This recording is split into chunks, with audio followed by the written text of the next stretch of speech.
ఆ ఇద్దరు బీఆర్ఎస్ నేతలు కేటీఆర్ని పిచ్చోణ్ణి చేశారని కేటీఆర్ భావిస్తున్నాడా? ఆ ఇద్దరు బీఆర్ఎస్ నేతల వల్ల కేటీఆర్ నమ్మి మోసపోయానని భావోద్వేగానికి గురవుతున్నారా అంటే అవుననే సమాధానం ఇస్తున్నారు కొంతమంది రాజకీయ విశ్లేషకులు.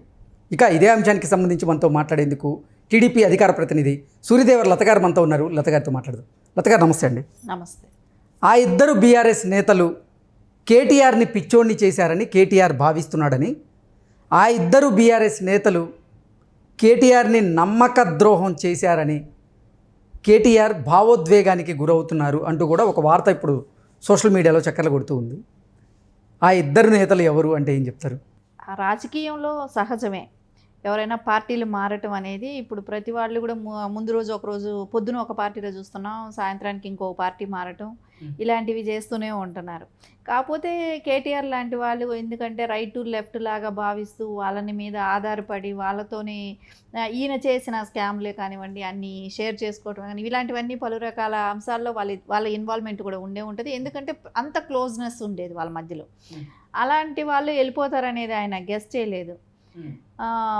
అందుమూలన ఆయనకి కొంచెం షాకింగ్గాను ఉంది. దాంతోపాటు ఈ కేసులన్నీ కూడా ఇప్పుడు ఫోన్ ట్యాపింగ్ ఒకటి ఉంది, దాని తర్వాత కవిత గారిది ఇష్యూ నడుస్తుంది మద్యం కేసులో. ఇవన్నీ మధ్యలో ఇది కూడా జరగటం అనేది కొంచెం జీర్ణించుకోలేకపోతున్నారు. ఎందుకంటే ఊహించిన ట్విస్ట్ లాగా అయ్యింది. అది కూడా అంటే కేసీఆర్ గారితో కూడా ఇప్పుడు కేకే గారు 10 సంవత్సరాలు అధికారం అనుభవించిన వ్యక్తి కూడా మారిపోతున్నారు.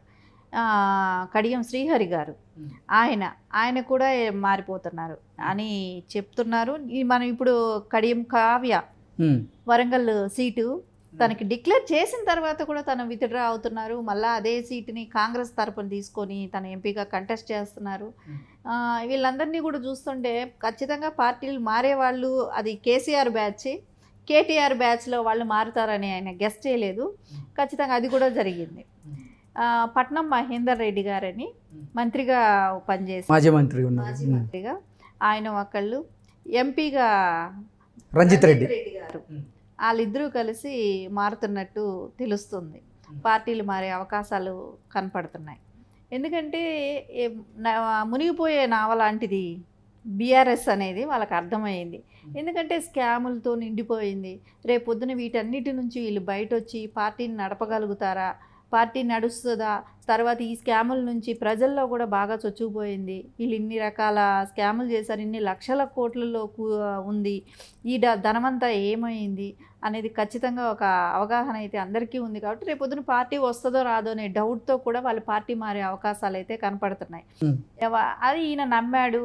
సో నమ్మకంగా ఉన్న వాళ్ళు వెళ్ళిపోతున్నారు అనేది. వాళ్ళే కాదు మిగతా వాళ్ళందరూ కూడా వెళ్ళిపోయే క్యూలు కడుతూనే ఉన్నారు. ఎక్కువ భాగం అంటే గత ఏ పార్టీ కూడా ఇంత తొందరగా అయితే డ్యామేజ్ అవ్వలేదు ఎప్పుడూ కూడా. బీఆర్ఎస్ పార్టీ మటుకు చాలా తొందరగానే డ్యామేజ్ అయిపోయిందనే చెప్పుకోవచ్చు. ఎందుకంటే 4 నెలలు కాలేదు రేవంత్ గారు సీఎం అయ్యి, 4 నెలల్లోనే ఇంతమంది మారిపోవటం, వీళ్ళ మీద ఉన్న స్కామ్లన్నీ బయట రావటం, ఇంకా రేపొద్దున కాళేశ్వరంది బయట వస్తే ఇంకా దానిలో ఎన్ని లక్షల కోట్ల అవకతవకలు జరిగాయో అవన్నీ బయట రావాల్సింది ఉంది. ధరణి ఎలక్షన్ తర్వాత ధరణి దానిలో ఎంతమంది ఉన్నారు. సో దానికి సంబంధించిన నాయకులు కొంతమంది ముందస్తుగా కొంచెం వేరే పార్టీలు జాయిన్ అవ్వటమా, ఇలాంటివన్నీ కూడా ఖచ్చితంగా బీజేపీ కాంగ్రెస్ ఈ 2 పార్టీలు చూసుకుంటున్నారు. ప్రతి వాళ్ళు మారిపోతున్నారు. ఎందుకు దీనికంతా రేపు మనం ఎందుకు సమాధానం చెప్పాలి, మనకేం అవసరం, మనం వీళ్ళు చేసిన స్కాములకి మనం ఎందుకు అడ్డంగా ఉండాల్సిన అవసరం ఏంటనేది నాయకులందరూ కూడా తప్పించుకుంటున్నారు. తప్పకుండా బీఆర్ఎస్ పార్టీలో ఎప్పుడూ చూడని సంక్షోభం అంటూ స్టార్ట్ అయిపోయింది. అంటే ఒక్కొక్కరుగా సీనియర్ నేతలందరూ కూడా బీఆర్ఎస్ పార్టీని వేడుతున్నారు. కారణం ఏంటి అంటే అసలు బీఆర్ఎస్కి భవిష్యత్తులో మనుగడ ప్రశ్నార్థకంగా మారే అవకాశం ఉందని భావించారా? అందుకే వాళ్ళు పార్టీ మారుతున్నారా? లేదంటే అసలు కల్వకుంట్ల కుటుంబాన్ని ఇప్పుడు కేసులు వెంటాడుతున్నాయని, వాటిల్లో వీళ్ళెందుకు భాగం అవ్వాలని వారు ఈ పార్టీ నుంచి దూరం అవుతున్నారా అంటే ఏం చెప్తారు? ఖచ్చితంగా ఎవరికైనా కూడా ఈ కేసులు ఇలాంటి స్కాములు రేపు పొద్దున కోర్టులు వీటి మీదే టైం కూడా వీళ్ళు ఎక్కువ స్పెండ్ చేయాల్సి వస్తుంది.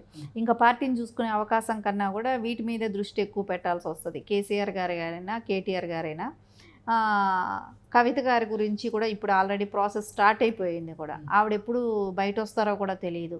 సో వీటికన్నిటికీ ప్రజలకి ఏం సమాధానం చెప్తారు? సో ఏమీ జరగకుండా అయితే ఇన్ని రోజులు అరెస్ట్లో చేయటమే కానివ్వండి, ఇంకా పలు రకాల కేసుల్లో ఇప్పుడు ప్రణీత్ రావుది అనే విషయం అయితే ఫోన్ ట్యాపింగ్ అనేది ఇంకా అసలు వేరే లెవెల్లోకి తీసుకెళ్ళి, అదే అంటే ఒక పక్క ఫోన్ ట్యాపింగ్ కేసు వెంటాడుతూ ఉంది, మరో పక్క మద్యం కేసు వెంటాడుతోంది, మరో పక్క అవినీతి ఆరోపణలు ఎదుర్కొంటూ ఉన్నారు. అన్ని రంగాల్లో అవకతవకలు జరిగినాయి అంటూ కూడా కొన్ని శ్వేతపత్రాలు బయటకు వచ్చినాయి. నెక్స్ట్ ప్రాజెక్టుల్లో కూడా అవకతవకలు జరిగాయి అంటూ కూడా ఆ ఆరోపణలు ఎదుర్కొంటున్నారు. ఇలా ఈ ఆరోపణలతో సతమతం అవుతున్న ఈ నేపథ్యంలోనే ఇప్పుడు అసలు ఒక్కొక్కరుగా నేతలందరూ కూడా బీఆర్ఎస్ని వీడి కాంగ్రెస్ పార్టీకి లేదా భారతీయ జనతా పార్టీలో చేరేందుకు సిద్ధమవుతూ ఉన్నారు. ఇంకా రానున్నటువంటి రోజుల్లో బీఆర్ఎస్ ఖాళీ కాబోతోంది అనేటువంటి మాటలు కూడా వినపడుతూ ఉన్నాయి. ఏంటి అసలు ఇప్పుడు కేసీఆర్ గారి కేటీఆర్ గారి పరిస్థితి ఏంటి అంటే ఏం చెప్తారు?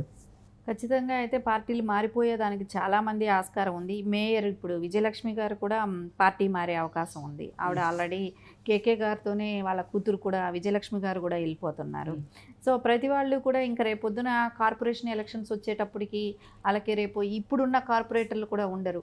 సో వాళ్ళందరూ కూడా పార్టీలు మారటమో లేకుంటే నిలబడినా గెలవకపోవటమో. కేకే గారికి, దానం నాగేందర్ గారికి కేసీఆర్ గారు బీఆర్ఎస్ పార్టీలో ఒక సముచితమైనటువంటి స్థానాన్ని ఇచ్చినప్పటికీ వాళ్ళు ఇప్పుడు పార్టీ మారుతున్నారు. అలాగే కేటీఆర్ బ్యాచ్గా చెప్పుకునేటువంటి ఈ పట్నం మహేందర్ రెడ్డి గారియండి లేదా రంజిత్ రెడ్డి గారు వాళ్ళని చాలా బలంగా నమ్మారు కేటీఆర్. కానీ ఇప్పుడు కేటీఆర్ని మోసం చేసి వాళ్ళు కూడా పార్టీ మారేందుకు సిద్ధమవుతున్నారు. అందుకే కేటీఆర్ గారు భావోద్వేగానికి గురవుతున్నారు అంటూ కూడా ఒక వార్త ఇప్పుడు సోషల్ మీడియాలో ప్రధానంగా చక్కర్లు కొడుతూ ఉంది. ఏం జరుగుతుంది అసలు? అందరూ పార్టీలు మారటానికి ప్రిపేర్ అయిపోయారు. సో రేపు పొద్దున వీళ్ళకి ఎంపీ ఎలక్షన్ అయిన తర్వాత కూడా ఇప్పుడు సీట్లు అందరికీ బలవంతంగా సీట్లు ఇచ్చారు, ఖర్చు మేమే పెట్టుకుంటామని చెప్పి సీట్లు ఇచ్చారు, ఎంపీ సీట్లు. రేపు పొద్దున ఆ సీట్లు వాళ్ళు ఎలాగో గెలవకపోయినా గెలిచినా ఎవరూ కూడా ఆ పార్టీలో ఉండే పరిస్థితి అయితే లేదు.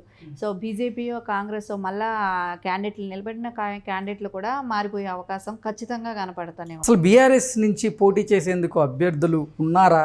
పోటీ చేయడానికి అభ్యర్థులు లేకే ఉన్న వాళ్ళందరూ ఇప్పుడు వరంగల్ చూస్తుంటే కావ్యాకి ఇస్తే కావ్య ఏముంది మళ్ళీ కాంగ్రెస్కి వెళ్ళిపోయింది. నువ్వు సీట్ ఇచ్చినా కూడా కాంగ్రెస్కి వెళ్ళిపోయింది. ఎక్కడైనా కూడా అసంతృప్తివాదులు ఎలా ఉంటారో, నాకు సీటు రాలేదని పార్టీలు మారే వాళ్ళని చూసాం. ఇక్కడ నువ్వు సీటు ఇస్తున్నా కూడా మారిపోతున్నారంటే అక్రమ సొమ్ములకంతా కూడా ఎవరు సమాధానం చెప్పాలి? ఈ పార్టీ రేపు నిలబడుతుందా, ఉంటుందా, ఉండే ఆస్కారం కనపడటం లేదు. ఇన్ని రకాల అర్థమవుతుంది కదా, పార్టీలో ఎవరు కూడా ఇమ్మలేకపోతున్నారు. ఎందుకంటే ఈ స్కాములన్నీ రేపు పొద్దున వీళ్ళ తిన్న అక్రమ సొమ్ములకంతా కూడా ఎవరు సమాధానం చెప్పాలి? ఈ పార్టీ రేపు నిలబడుతుందా, ఉంటుందా, ఉండే ఆస్కారం కనపడటం లేదు. ఇన్ని రకాల స్కాముల్లో ఇరుక్కుపోయి కానివ్వండి, ఇవన్నీ మూలాన రేపు పార్టీ ఉండదనే ఒక భవిష్యత్తులో ఇది పార్టీ కనబడేటట్లేదనే ఊహాగానాలు అయితే బాగా నడుస్తుంది. ఓకే అండి, థ్యాంక్ యూ సో మచ్.